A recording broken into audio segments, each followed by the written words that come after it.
y'all, it's Care. Today we have a book haul. Let's go ahead and jump right into it because I know that's what you're here for. As always, I'm going to be breaking up the haul into all of the different genres that I've accumulated this winter. I thrifted a lot of these, I bought some of these, I was gifted a lot of these, and altogether I think I have about 30 books to talk about with you today across around 5 different genres. So if you have a very specific genre that you are looking for, go ahead and check out the description. I will leave timestamps there, and if you're just along for the ride, let's go ahead and start with classics because these are some of the most beautiful books that I've ever owned, and I can't wait to talk about them with you guys. The first one is the graphic novel version of The Great Gatsby. It is the most beautiful copy of anything that I've ever seen.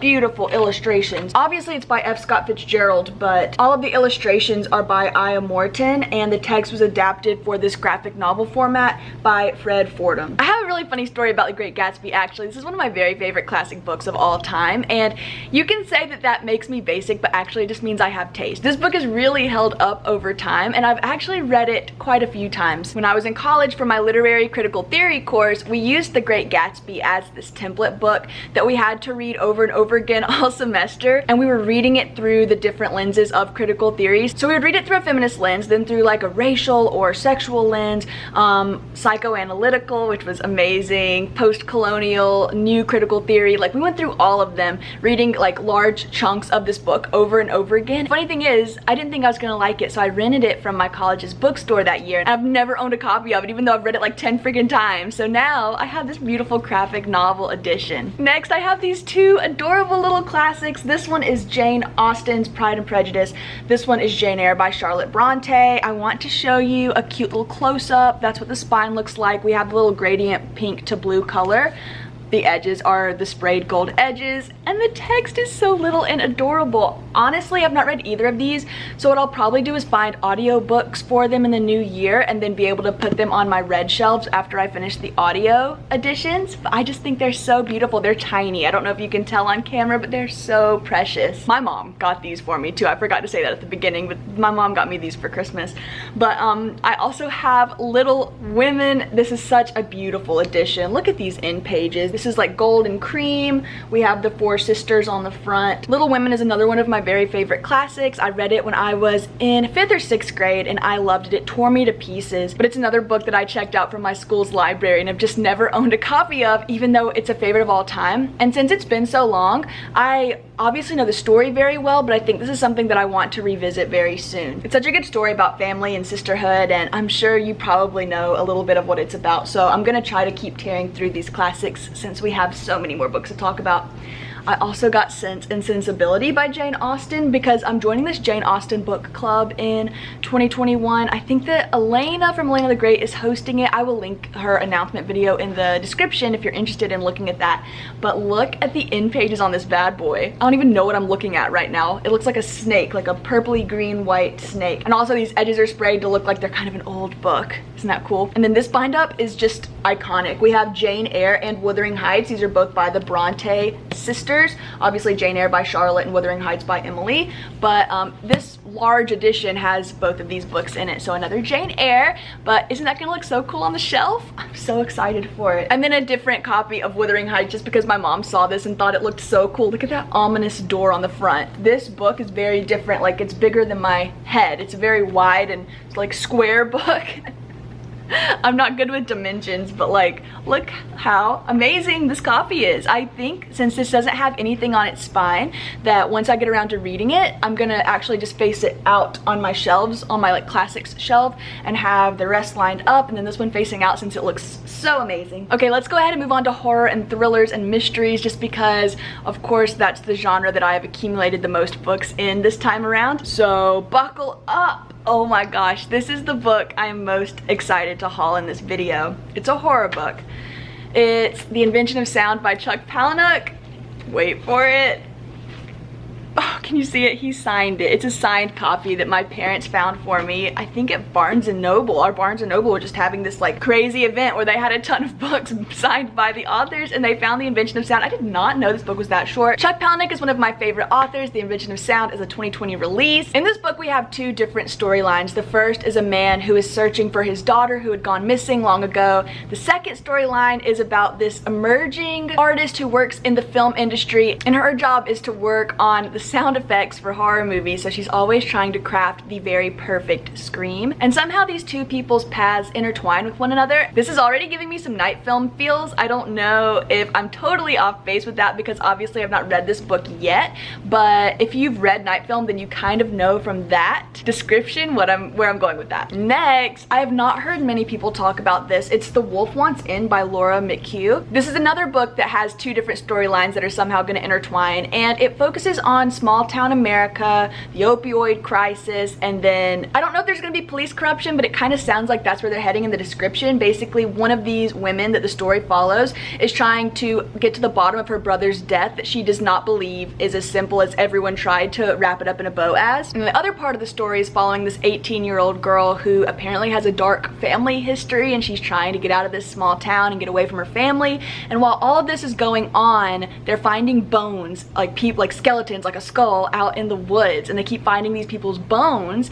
And I think that all of these storylines are gonna go chronologically together, but we're just not gonna know how they all relate to one another until the end. Doesn't that sound good? I don't know why I've not heard that many people talking about this one. Next, for thrillers, I'm not gonna go through what each one of these is about because I'm not quite sure, but I thrifted for very loved copies of different Karen Slaughter books. So I have Blindsided and Kiss Cut here, which are the first two books in the Grant County series, and I have Triptych and Fractured, which are the first two books in the Will Trent series, and these are two of Karen Slaughter's most well-known detective series. So I am really excited, probably out of all of these, very excited to start Blindsided and the Grant County series first. Karen Slaughter is another one of my favorite authors. She really gets under my skin, so even though these were very well used, they were very cheap, and I just want to read them so bad. I really don't care. I like the way they look on my shelves already too. One of my recent book of the month picks was Pretty Little Wife by Darby Kane. I already started this book. I'm actually on page 122, and I'm rather enjoying it so far. It's about this wife who thinks that her husband has died until his body goes missing, and from there there's this mystery of,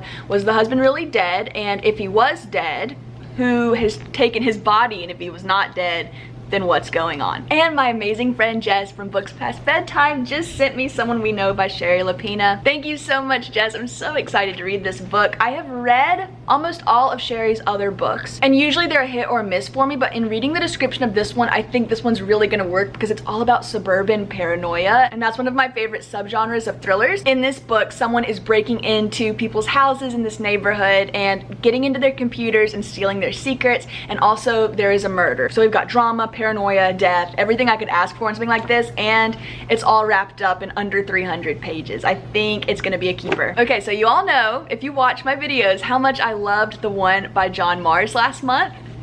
I have 2 more John Mars books now. I'm so excited. I am just through the roof about The Passengers by John Mars because this sounds like Black Mirror episode 2.0. I just can't get enough of his weird technology gone wrong books. So this one takes place in a future where self-driving cars are now the norm. I think they're actually required, like it's unsafe to drive your own car at this point in the future. And then one day, 8 different people get into their self-driving cars and the doors lock, they're no longer in control of the car, and they don't know where they're going, and a little voice comes on over the speaker saying that they're gonna die soon. And from there, people of the country get to vote who deserves to live and who deserves to die. It just sounds like a lot. I've already started this book because I just absolutely could not wait. I'm only on page 17, but we already have that thing where there are alternating chapters from different perspectives, and even though we have the third person perspective, I just love it when we have a lot of different characters and then follow each of them individually. It's already so fast paced, and we have a little bit of mixed media kind of at the beginning of every chapter. It's just gonna be so fun. I really want to just fly through this book today once I finish filming this video. What Lies Between Us, I don't know quite as much about, except for it sounds like it's about this woman who has this other woman chained up in her attic. That sounds wild. I like John Mars' writing style and his pace, so it looks like he's gone for another short chapter thriller here, which I can't get enough of, so I really can't wait to see what I think about this one too. Oh, look at this cover.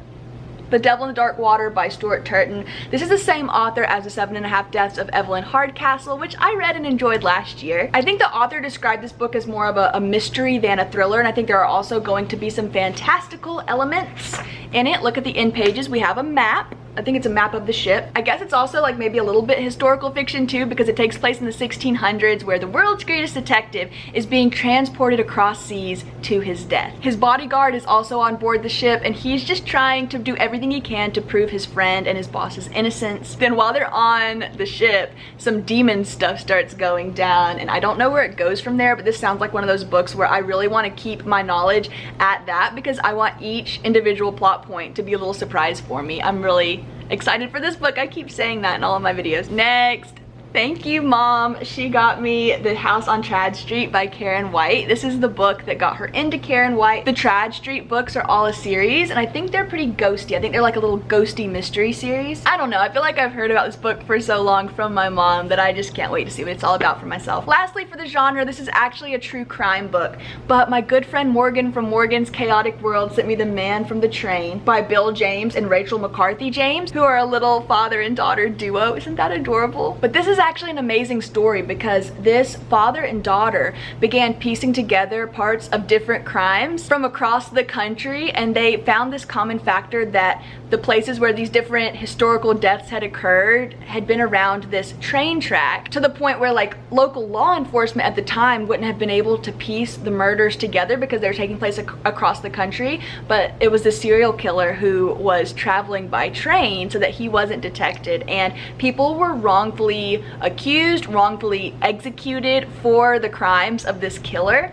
and it hasn't been pieced together until recently. I've always been very interested in true crime, but here recently when I read a true crime book, it is just the cherry on top if there's something really interesting about the author of the true crime book or the journalist behind the research. I love the duality of the true crime book where we're following the case itself, but we're also following the people researching the justice. I don't know. Thank you so much, Morgan, for sending this to me. I really can't wait to read it. Next, I have one little fantasy book to show you guys.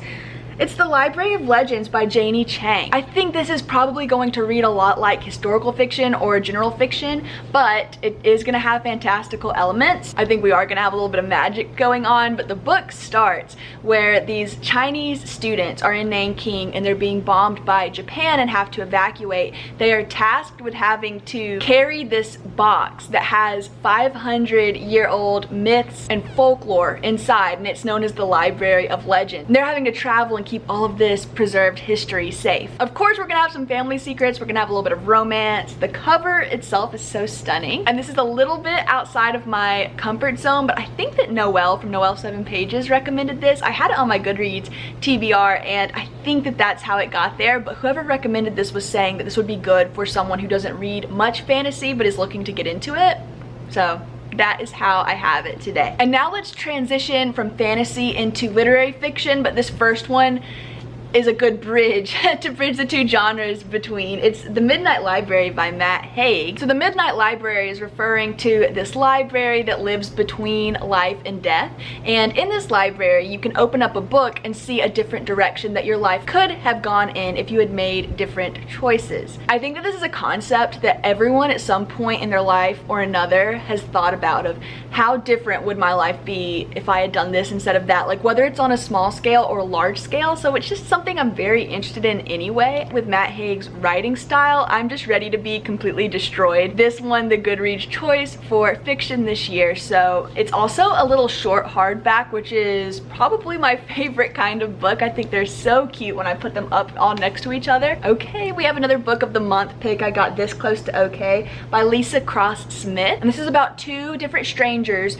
chance happenings, and then how they spend a weekend together and how much of an impact they leave on one another's lives. We're going to be reading from each of their perspectives, like I said earlier. I love that in a book. And even though this one is supposed to be heart-wrenching, I think it's supposed to be uplifting as well. So I don't mind it taking me down to the depths as long as it can bring me back up. Lastly, for the genre, I have The Smell of Other People's Houses by Bonnie Sue Hitchcock. This was from Jess's recommendation. It's been on my radar for a while, but after I heard that she really enjoyed it, I knew that I had to get it for myself as well. This book is about 4 very different people's lives, and they all live in, say it with me, Alaska. We know I've been on an Alaska kick recently for just no reason, but this one is going to be a little bit heavier than the other books that I've read that have been set in Alaska recently. A little blurb from the back of the book says 4 very different lives are about to become entangled. This is a tiny little short book. The words are very big on the page, so I feel like I'm not going to be able to live up to it when I'm saying hopefully I'll be able to get to it soon. I've said that about just about every book I've hauled, but I do mean it with this one just because I'm so excited for it, and also it is a very short book. We've made it to the last genre. Let me grab them. It is romance. Let's follow that last Alaska book up with another Alaska book that I actually just finished right before I started filming this video. It's The Tourist Attraction by Sarah Morgenthaler, I'm not sure. I'm not going to be reviewing this book here because it's a very polarizing book and I don't think I've had time to sift through all of my thoughts yet, but I will say I don't think I hated it as much as most people who have read this book have. So this is about Graham, who lives in Alaska, and he runs this little diner in Alaska, and Zoe, who comes to visit Alaska for the vacation of a lifetime, and while she's there they meet, they become friends, they're very different. Graham always says he's grumpy, but like he's really not. He's got a good heart, and Zoe is just a typical nerdy, I'm not like other girls type of girl. Not in an annoying way to me, but she does fit that stereotype. And yeah, we've got just some typical Alaska stuff going on in the setting. They go to a snow cave, there's a moose, Graham has this adorable blind dog that I would die for. I feel like I'm raving about this book. I'm like, please don't go out and read this book because I said to, because a lot of people really don't like it. And it just worked for me for some reason, but again, I'll save my full review for my December wrap-up, but that's one of the books that I hauled. I was also recently gifted Autobiography by Christina Lauren. This was from Skylar. She was my Secret Santa for the Page Turner Book Club. Thank you so much, Skylar. This book has bisexual representation, and it is about a young boy who falls in love with one of his mentors, like a writing mentor. This book is set in Utah, and I think that one of the characters is Mormon, which is going to further complicate an already complicated plot. But I've heard that this is very heartwarming, and unlike a lot of other Christina Lauren books, I am pretty sure it's YA. I might be misspeaking, but regardless, it's very different than the other romances that they have written from what I've heard. Again, I've not read it yet, but that's what I've heard. I love this cover and I love this spine. I really don't have much more to say about it at this point, but yay, I'm ready to read it. Okie dokie, this one was a bit of a mistake because I feel misinformed. I have Riley Thorne and the Dead Guy Next Door by Lucy Score, and I thought this was a mystery thriller, like a quirky mystery book. This is actually like a steamy romance book that I don't know if I'm ready for. And so this girl, Riley Thorne, I just have to read you the first sentence on the back of this book so you can see how crazy this book sounds, where I was instantly sold, okay? It says, "A nice normal life, is that too much to ask? For Riley Thorne it is. Divorced, broke, living with a pack of elderly roommates, and those hallucinations she's diligently ignoring. Her tarot card dealing mom is convinced they're clairvoyant visions. From there, it gets wilder." So apparently it's gonna be about Riley and maybe how she falls in love with this detective. There's gonna be a mystery somehow at the center of things, but I think this is gonna be like a romance book that I wasn't ready for. I don't know, I haven't really heard anyone ever talk about this book, and I guess I'll just have to update you as I get to it in the future. Whoop. Oh, I should have put the Christina Laurens together, but I do have one more Christina Lauren book to haul. It is the last book of the haul, I believe, as well. It's the Honey Don't list, and a lot of people really don't like this one, but I don't see how I'm not gonna like it because this plot is everything. So has everyone seen that Fixer Upper show on HGTV where they have Chip and Joanna Gaines? So picture them in this book. So we've got like a Fixer Upper duo, but in this case, this married couple can't stand each other, and they're rising to fame, but their marriage is falling apart, and so they each have these personal assistants who like have to try to help them fall back in love. Does that not sound exactly like that fun Netflix movie Set It Up, which is like maybe my favorite romantic comedy movie ever? I'm gonna be so disappointed if I don't like the Honey Don't list because it sounds just like that to me, and even though everyone's telling me I'm not gonna like it, my hopes are still through the roof. So we'll see. I love the cover either way, and it's very short, so it's another one that's under 300 pages, so I know that I'm gonna be reading it. very soon. Okay, I think that is it for the haul. I hope that everyone has had happy holidays. Hopefully you've been able to spend some time with your friends and family, no matter what format that has been in. I've definitely done some Skyping and FaceTiming recently, so even though this has been a holiday season unlike any other for me and for the majority of everyone at the moment, I can't thank you guys enough for showing me so much love each and every day. I am so thankful for you guys, and I'm really having so much fun getting to know people. Leave me a comment if you want to chat in the comments. Let me know if any of these books are on your radar, or if you've read and enjoyed any of them or not enjoyed any of them. Just let me know. I can't wait to chat. I will see you guys in the next video. Hope you have a good week. I don't know. All right, I'll see you later. Bye.